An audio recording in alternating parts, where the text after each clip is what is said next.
It was January 1980. The following month, my mother would be turning 30, but she wouldn't be celebrating her birthday with us. I clutched at my mother's dress and asked, "How long will you be gone?" "Not too long," was her response. She closed the latch on the small suitcase she had bought secondhand for her trip to El Otro Lado, and I knew the hour had come for her to leave. Sometimes, if I promised to be good, my mother would take me along with her as she went out into the neighborhood to sell Avon products. Other times she would leave me at Abuelita Chinta's house. "I won't be gone for long," she would promise as she pried my fingers from hers. But this time, when my mother said she wouldn't be gone long, I knew it would be different. Yet I never imagined that not too long would turn out to be never, because if truth be told, I never really got my mother back. "It's time to go," Mommy said as she picked up her suitcase. My sister Mago, my brother Carlos, and I grabbed the plastic bags filled with our clothes. We stood at the threshold of the little house we had been renting from a man named Don Ruben and looked around us one last time. Mommy's brothers were packing our belongings to be stored at Abuelita Chinta's house.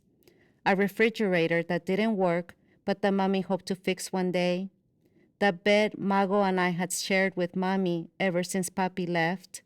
The wardrobe we decorated with her Chavo del Ocho stickers to hide the places where the paint had peeled off. The house was almost empty now.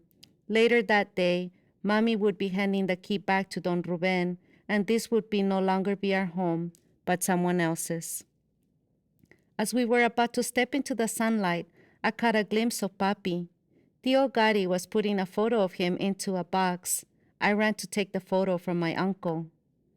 "Why are you taking that?" Mommy said as we headed down the dirt road to Papi's mother's house, where we would be living from then on. "He's my Papi," I said, and I clutched the frame tight against my chest. "I know that," Mommy said. "Your grandmother has pictures of your father at her house. You don't need to take any with you."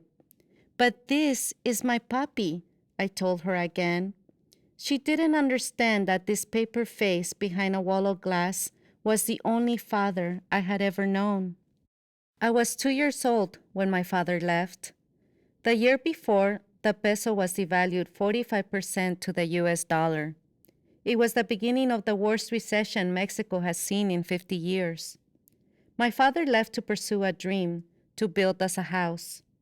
Although he was a bricklayer and had built many houses, with Mexico's unstable economy, he would never earn the money he needed to make his dream a reality.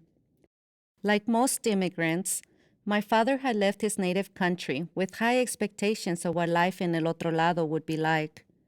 Once reality set in, and he realized that dollars weren't as easy to make as the stories people told made it seem, he had been faced with two choices: return to Mexico empty-handed and with his head held low, or send for my mother.